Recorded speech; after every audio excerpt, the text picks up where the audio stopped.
Olá, bem-vindos à nossa segunda aula de Direito Empresarial.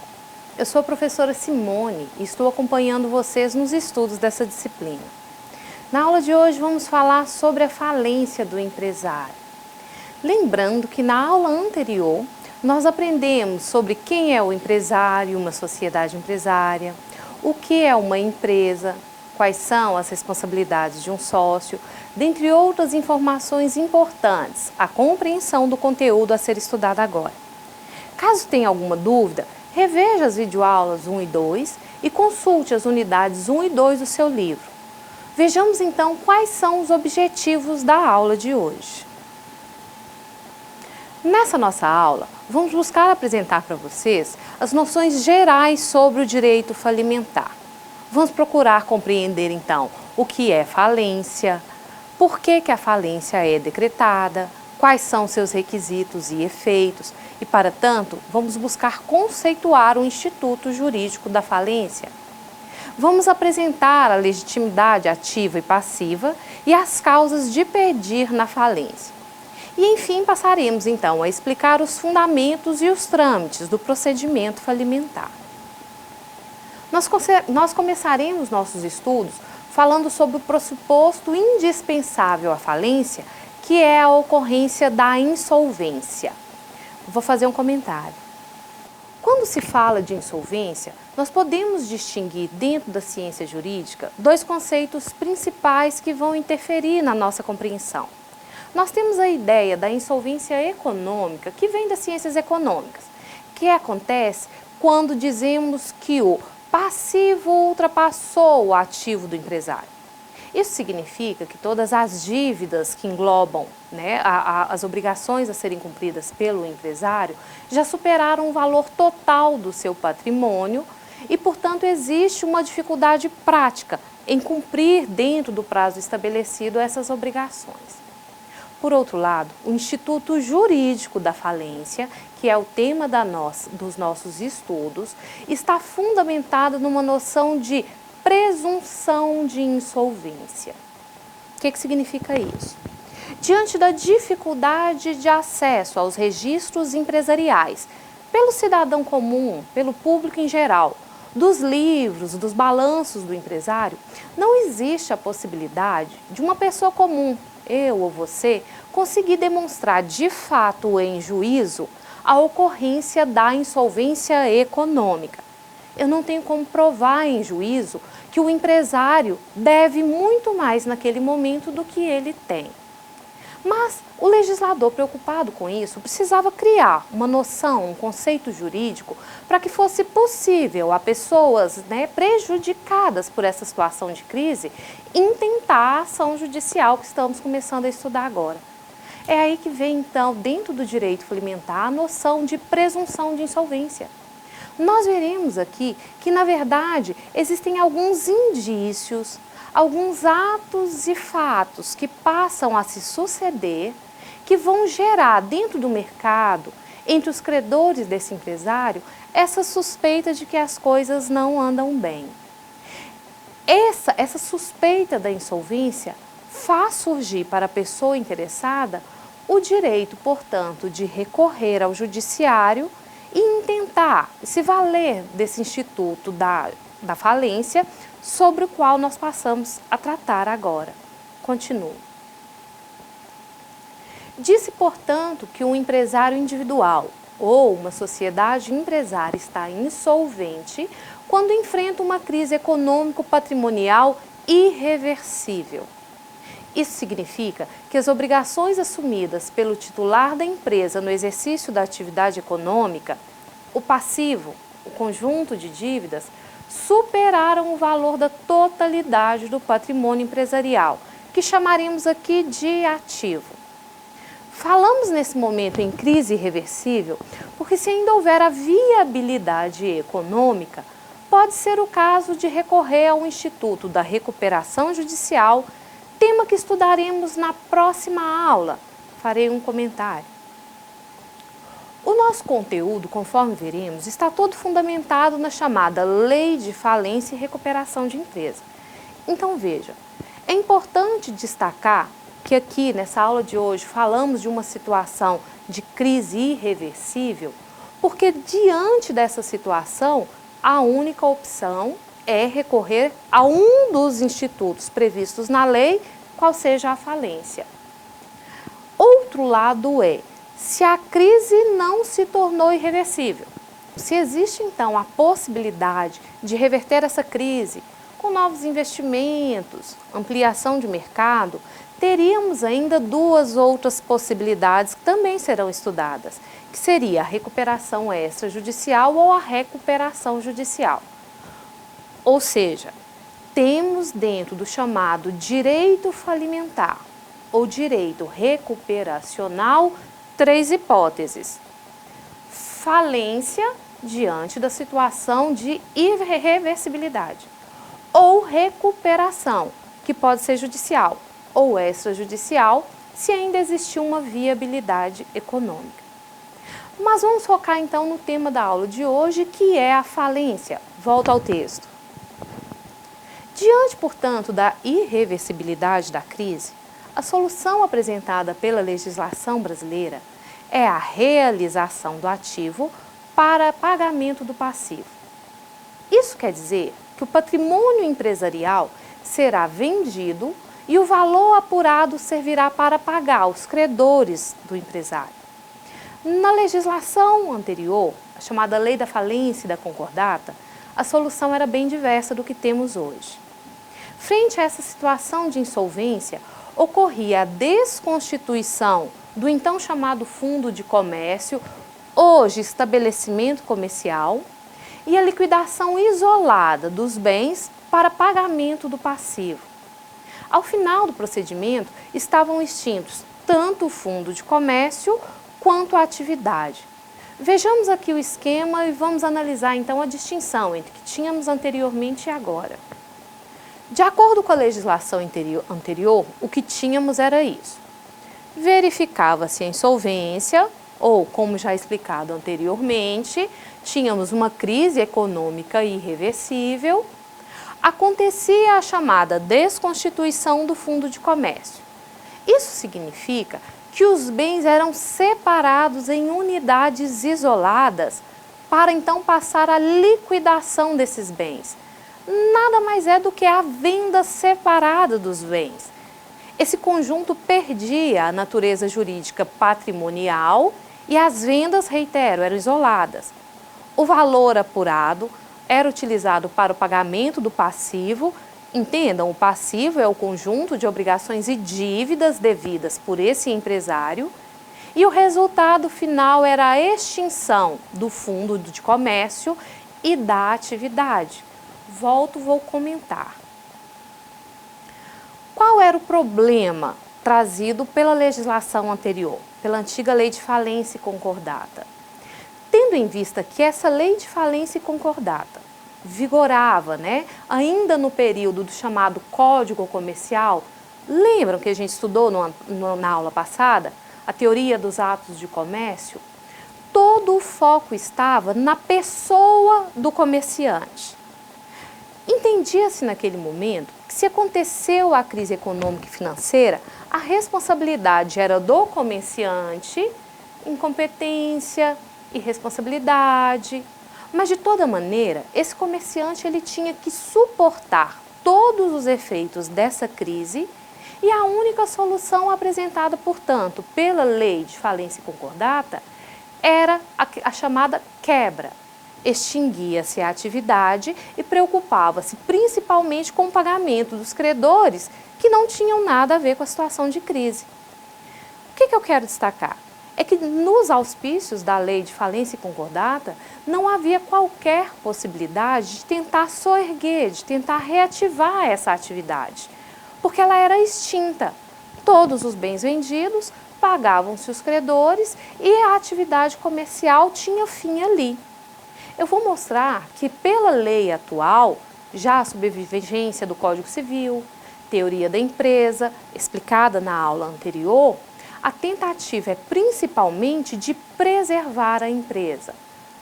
A legislação atual Lei 11.101 de 2005, por sua vez, está fundada em dois importantes princípios constitucionais que visam garantir a sobrevivência da empresa e a manutenção dos benefícios proporcionados por ela à sociedade em geral.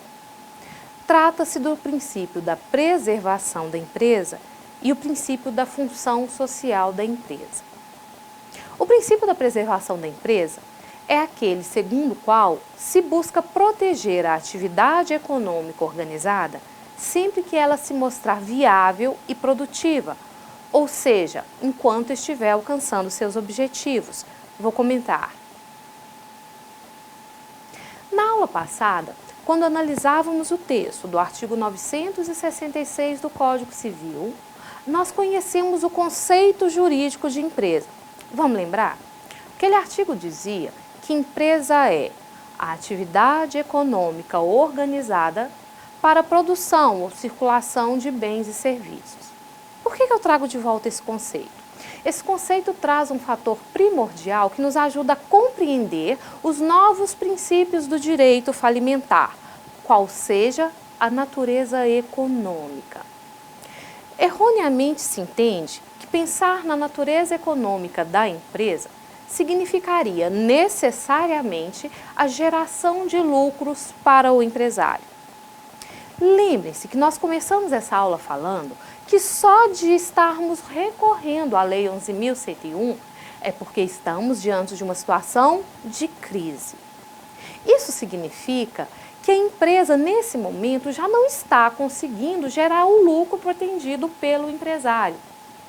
O que não implica necessariamente no fato dessa empresa não estar gerando qualquer riqueza. Onde que existe a contradição, a suposta contradição?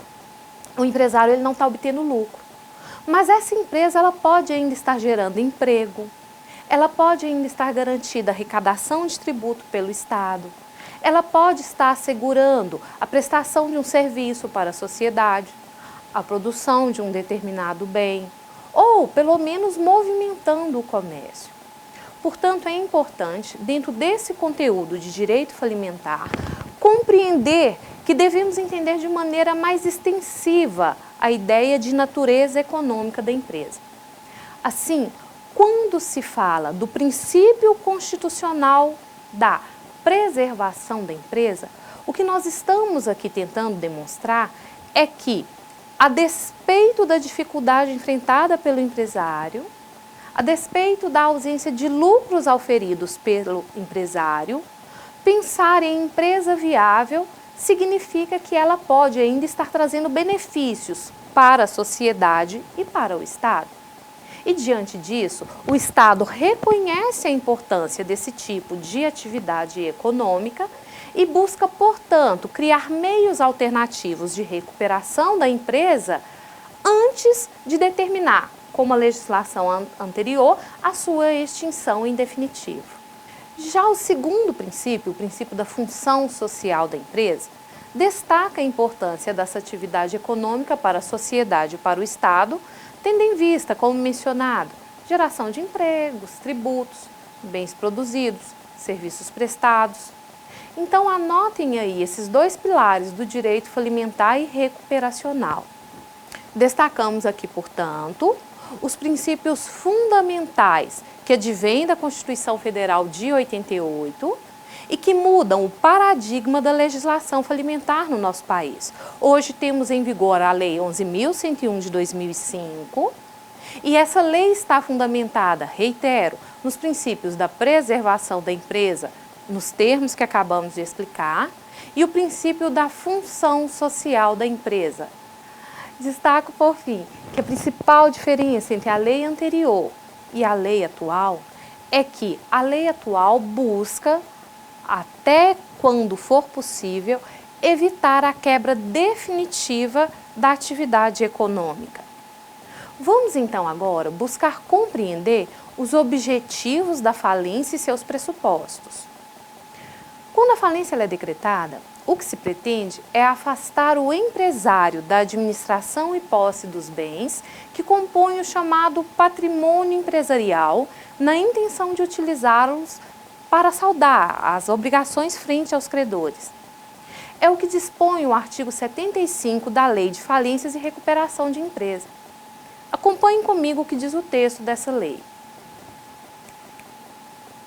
Então, aqui a gente tem o artigo 75 da Lei 11.101 e eu destaquei aqui alguns trechos porque eles trazem de forma muito nítida, muito clara, esses objetivos da falência. Vejamos então. A falência, ao promover o afastamento do devedor de suas atividades, visa a preservar e otimizar a utilização produtiva dos bens, ativos e recursos produtivos, inclusive os intangíveis da empresa. Então vejamos, temos aqui o primeiro objetivo, que é afastar o empresário, e o segundo, afasta-se o empresário para que assuma o administrador empresarial que vai trabalhar com esses bens. Vamos destacar aqui os seguintes aspectos. Quando acontece o afastamento do empresário a partir da decretação da falência, surge nessa relação um outro sujeito muito importante que é o chamado administrador empresarial. Você deve estar aí pensando, bom, se o empresário ele é afastado da atividade, quem é que vai cuidar de tudo? O administrador judicial. Esse administrador judicial fará o levantamento de tudo que ainda resta do patrimônio, fará o levantamento de todas as dívidas devidas por esse empresário e vai estudar, vai buscar os melhores meios, os melhores caminhos para equilibrar essa relação. Isso significa que o administrador judicial vai buscar maneiras de vender ou alienar esse ativo, o patrimônio, com os melhores preços, nas melhores formas de venda e pagar o maior número possível de credores. Então, nós temos aqui uma síntese desses objetivos previstos no artigo 75. A satisfação dos credores, a maximização do valor dos bens produtivos e uma tentativa de continuidade da atividade econômica.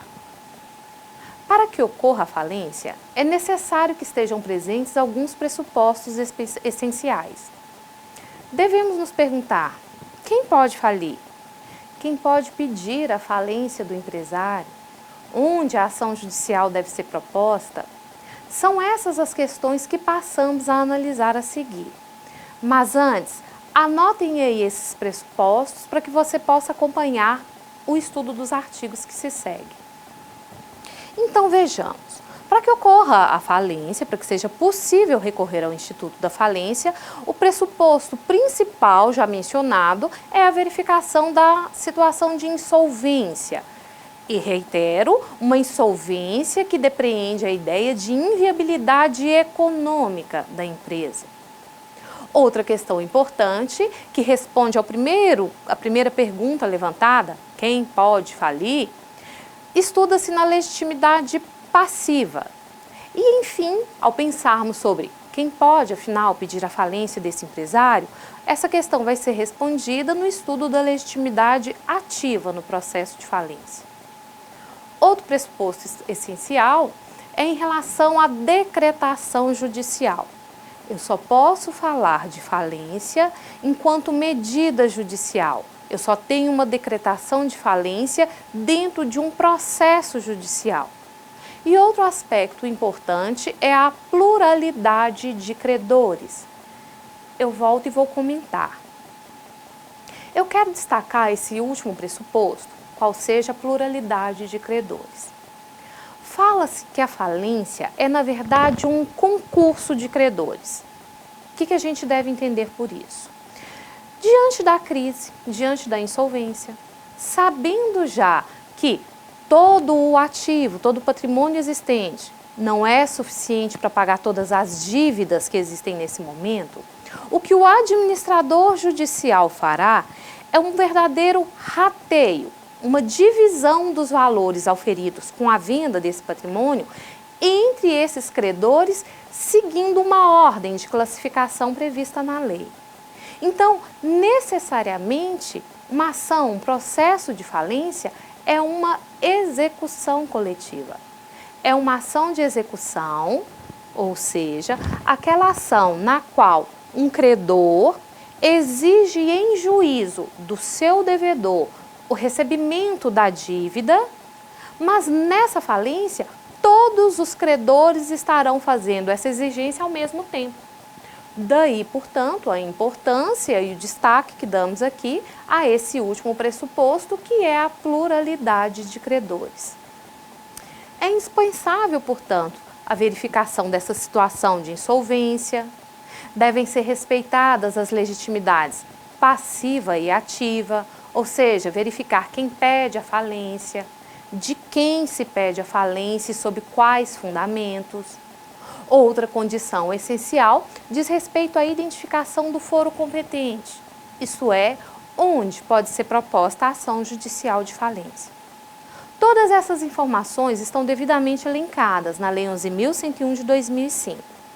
Vamos analisar alguns dos seus artigos mais importantes para compreendermos melhor o instituto jurídico que estamos estudando. Comecemos com a questão principal. Quem pode falir? A resposta se encontra no artigo 1º da Lei de Falência e Recuperação de Empresa, ou seja, podem falir o empresário e a sociedade empresária. Vejamos na sequência o que dizem 2 desses artigos e comentaremos a seguir. Então, logo o primeiro artigo da Lei de Falência traz que essa lei disciplina a recuperação judicial, a recuperação extrajudicial e a falência do empresário e da sociedade empresária, doravante referido simplesmente como devedor. Destaco, portanto, 2 informações principais. Observem que eu tenho aqui a previsão dos 3 institutos mencionados no início dessa aula, ou seja, recuperação judicial, recuperação extrajudicial e, enfim, a falência, que é o instituto em comento nessa aula de hoje.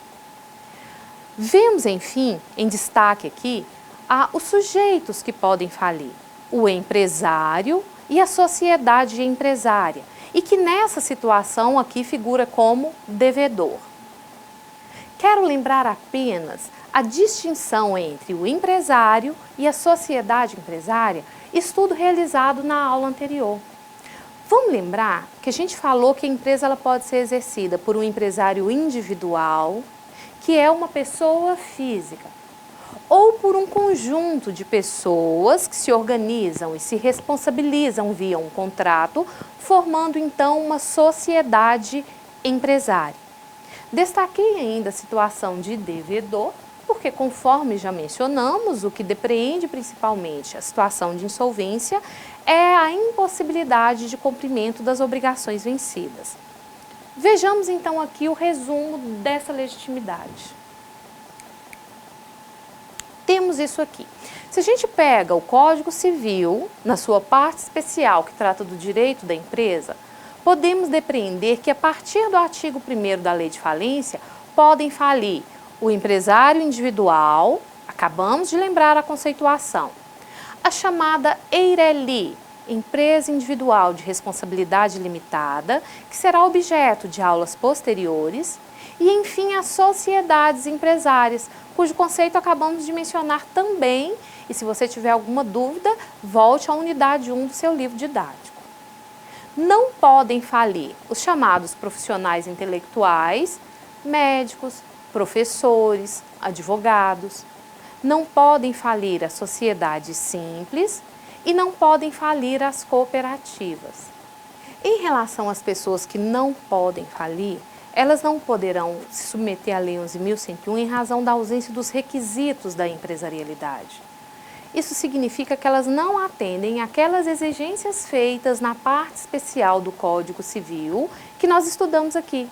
Natureza econômica da atividade, organização, presença dos fatores produtivos.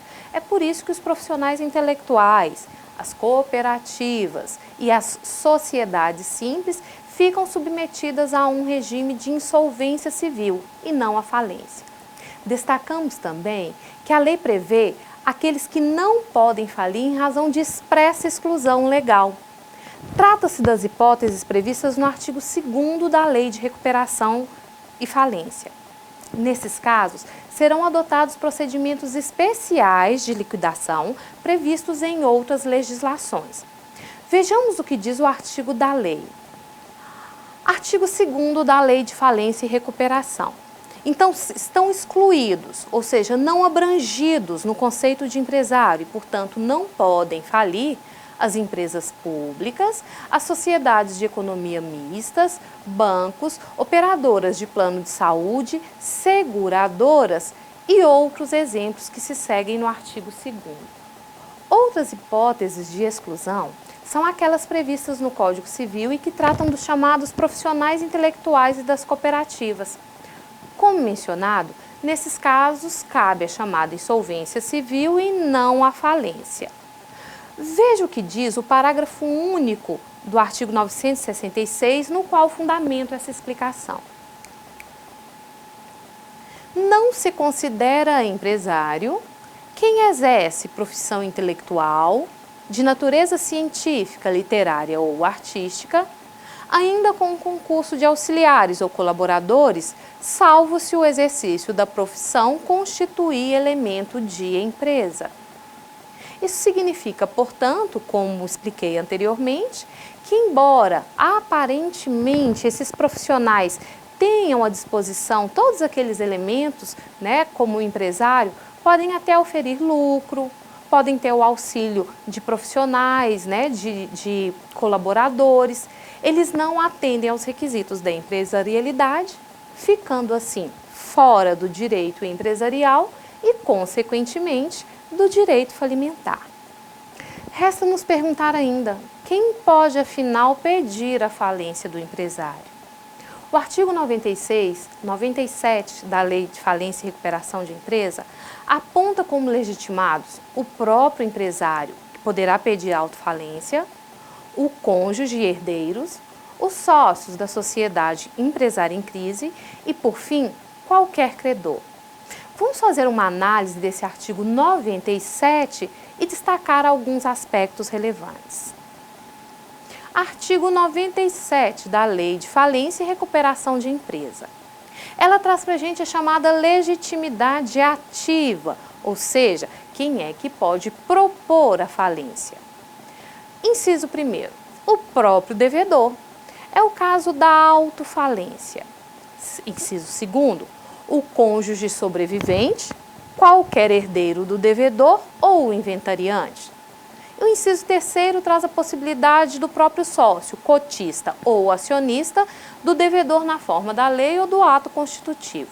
E, enfim, qualquer credor. Acabamos de ver, então, que o artigo 97, que vai cuidar dessa legitimidade ativa, vai trazer para a gente, então, a relação das pessoas que podem propor em juízo uma ação falimentar. Vale a pena destacar essa primeira hipótese, a do inciso 1º, quando se espera que o próprio empresário peça a sua autofalência. Como que isso vai acontecer? Quando o empresário, de acordo com a legislação, quando o empresário se vê numa situação de crise, espera-se que antes mesmo dos seus credores ingressarem em juízo pedindo essa falência, que o próprio empresário o faça. Se você quiser saber mais a respeito, dê uma olhada nos artigos 105 a 107 da Lei 11.101 de 2005. A segunda hipótese, aquela que dá legitimidade ao cônjuge sobrevivente ou herdeiros, que poderão então pedir a falência do empresário, nós temos que destacar que seria a hipótese de um empresário individual que venha a falecer e deixa aí para os seus herdeiros essa atividade empresarial na situação de crise. Poderá, portanto, o cônjuge e os herdeiros pedirem a falência dessa empresa. O inciso 3º também traz uma situação muito interessante, que é quando nós temos uma sociedade empresária em crise, na situação de insolvência, e aí um sócio, o próprio sócio, seja ele cotista ou acionista, ingressa em juízo pedindo a decretação da falência. E por fim, os casos mais comuns, que seria a hipótese de que qualquer credor teria legitimidade para pedir essa falência. Aí você deve estar se perguntando agora, o que pode ser alegado em juízo quando se pede a falência de um empresário? Trata-se das chamadas causas de pedir, e elas estão elencadas no artigo 94 da Lei de Falência e Recuperação de Empresa. De forma sucinta e objetiva, podemos dizer que enseja o pedido de falência o não pagamento das dívidas assumidas em benefício da empresa, o descumprimento de uma determinação judicial quanto ao pagamento dessa obrigação e, por fim, a prática de atos considerados suspeitos pela legislação. Vamos fazer o estudo desse artigo 94 e aprofundar um pouco mais em cada uma dessas hipóteses. Então, temos aqui de forma objetiva e resumida os 3 casos principais que ensejariam um pedido de falência: a chamada impontualidade injustificada, a execução frustrada e a prática de qualquer dos atos falimentares. Vou comentar. Essa primeira hipótese, que estamos aqui chamando de impontualidade injustificada, é quando esse empresário ele tem uma dívida cujo valor supere 40 salários mínimos. Essa dívida ela já está vencida, protestada, e esse empresário, sem qualquer justificativa autorizada pela legislação brasileira, simplesmente não paga a dívida. Por isso falamos impontualidade injustificada. Já venceu, não pagou e não existe uma justificativa legal plausível para esse inadimplemento. Diante dessa hipótese, independentemente de negociações prévias, o credor, de posse da comprovação dessa dívida, do seu vencimento e do protesto, busca então a justiça e pede a falência do empresário. A segunda opção já traz uma situação diferenciada. É quando o credor já buscou a via judiciária, já tentou uma execução, ou seja, já fez uma cobrança em juízo da dívida, e mesmo diante da sentença judicial, o empresário não tomou qualquer providência, não fez o pagamento, não depositou nenhum bem em juízo, não justificou esse inadimplemento. Por isso termos a hipótese de execução frustrada. Houve a ação de execução, mas a intenção do credor de receber o que lhe era devido se frustrou. A terceira hipótese é um pouco mais complexa. É quando estamos diante da situação da prática dos chamados atos falimentares. O inciso 3º do artigo 94 em estudo traz um rol, um elenco de situações e práticas que são tidos como atos falimentares. De forma sucinta, podemos compreender que é quando o empresário, diante e em razão da situação de crise, começa a praticar determinados atos que só agravam a situação. Ele começa a fraudar os seus credores, ele pode passar a vender parte do seu patrimônio, ele pode mudar o local do seu estabelecimento empresarial.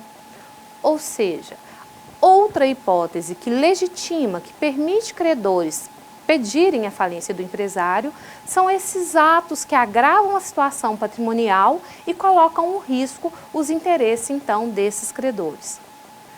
Por fim, e não menos importante, é indispensável que a ação de falência seja proposta no fórum competente, que é o local do principal estabelecimento do empresário.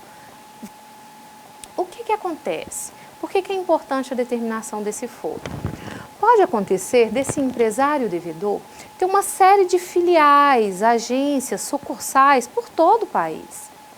Então, foi necessário que a legislação estabelecesse um critério específico que permitisse aos seus credores saber onde buscar o auxílio do judiciário para resolver a situação. O direito brasileiro optou pelo critério do principal estabelecimento.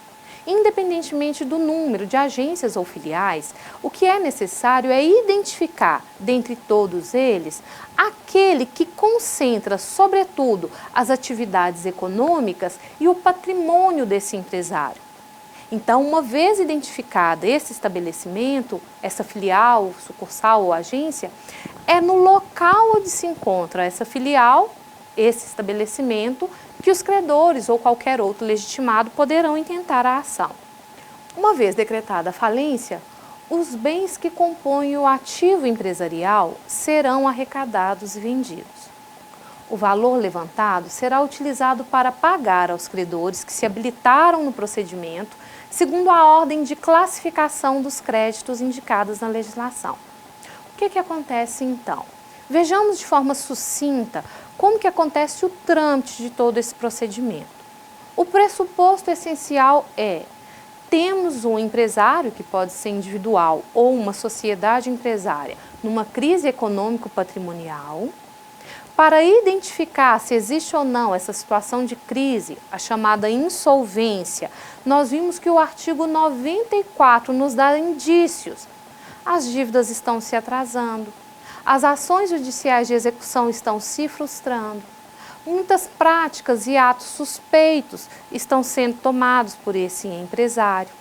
Então, diante dessa situação de insolvência, nós temos a previsão, já vista no artigo 97, das pessoas que poderão, então, tomar essa iniciativa de buscar a ajuda no judiciário para verificar se é ou não uma situação de decretação da falência.